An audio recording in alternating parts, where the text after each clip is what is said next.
નમસ્કાર, હું આપનો રાજુ કરપડા।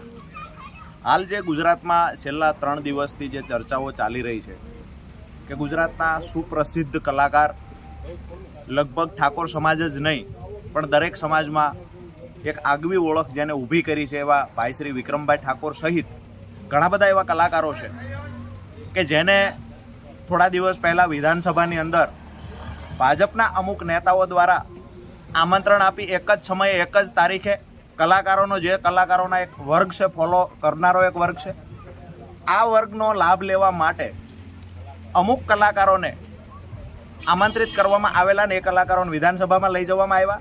સાથે જ ભાજપના ધારાસભ્યો સાથે એક એમની બેઠક કરવામાં આવેલી, પ્રેસ કોન્ફરન્સ કરવામાં આવી, ત્યારે પણ ભાજપના એક અમુક આગેવાનોને સાથે રાખવામાં આવ્યા। એટલે ઓલમોસ્ટ એક પ્રકારે ભાજપનો કલાકારો દ્વારા પ્રચાર કરવામાં આવ્યો। આ સમયે વિક્રમભાઈ ઠાકોર સહિત અનેક કલાકારો એવા છે જે કલાકારોએ છેવાડાના ઘર સુધી પોતાની આગવી ઓળખ ઊભી કરી છે, જેમાં કોઈ રાજકીય નેતાનો રોલ નથી, કોઈ રાજકીય નેતાના પ્લેટફોર્મનો ફાયદો લઈ અને વિક્રમભાઈ આગળ વધ્યા નથી। અનેક કલાકારો એવા છે જે આગળ વધ્યા નથી, પરંતુ એ કલાકારોને આજે આમંત્રણ આપવામાં ન આવ્યું, જેની ચર્ચાઓ છેલ્લા 2-3 દિવસથી ગુજરાતમાં મીડિયાના પ્લેટફોર્મ પરથી અને દરેક ગામડાઓ સુધી આ ચર્ચા પહોંચી છે।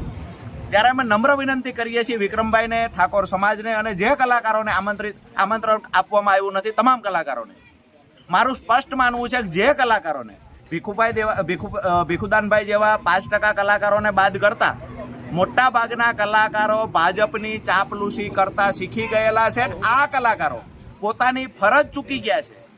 ખરેખર રાજકીય માણસે જે કામ કરવાના હોય એ કામ કરવાની જગ્યાએ આક્ષેપ પ્રત્યાક્ષેપ કલાકારો કરી રહ્યા છે। તો ક્યાંક ને ક્યાંક એવા 5% રાજકીય માણસ ખરાબ હોય જે કામ ન કરી શકે એવા કામ અત્યારે કલાકારો કરે છે અને ભાજપનો ખુલીને પ્રચાર કરે છે, ભાજપની ચાપલૂસી કરે છે, એવા કલાકારોને આમંત્રણ આપવામાં આવ્યું। ખેર ભીખુભાઈ જેવા 5% કલાકારો સારા પણ છે, પણ ક્યાંક ને ક્યાંક મને એ વાતની પણ નવાઈ લાગી કે ભીખુદાન ગઢવી જેવા વ્યક્તિ પણ આ જે ચાપલૂસી કરનારી એક ટોળકી છે એના સમર્થનમાં પહોંચ્યા, વિધાનસભામાં જઈને પહોંચ્યા।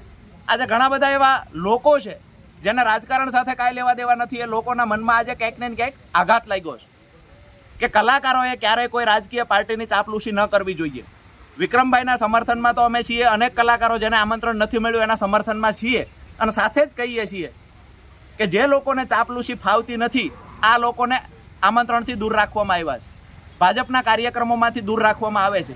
તો આવા કલાકારોને કહીએ છીએ કે જાહેર જીવનમાં આવો, તમે પણ એક અલગ તમારો એક ચાહક વર્ગ છે, ખરેખર રાજકારણમાં સક્રિય થવું જોઈએ, રાજકારણમાં આવવું જોઈએ અને આવનાર 5 વર્ષ માટે વિધાનસભામાં પહોંચવું જોઈએ, માત્ર 1 કલાક માટે આટો મારવા નહીં। આ વાત સાથે અમારું વિક્રમભાઈ સહિત જે કલાકારોને અન્યાય થયો છે એમની સાથે એમને અમારું સમર્થન છે। આવનાર સમયમાં અમારી પાર્ટી નહીં પણ કોઈ પણ પાર્ટી આવા નેતાઓએ આ ખરેખર કલાકારોએ જોઈન કરવી જોઈએ અને ગુજરાતના રાજકારણમાં સક્રિય થઈ ગુજરાતની સેવામાં યોગદાન આપવું જોઈએ, ગુજરાતના યુવાનોને એક નવી દિશા આપવામાં મહત્વનો રોલ ભજવવો જોઈએ। આભાર।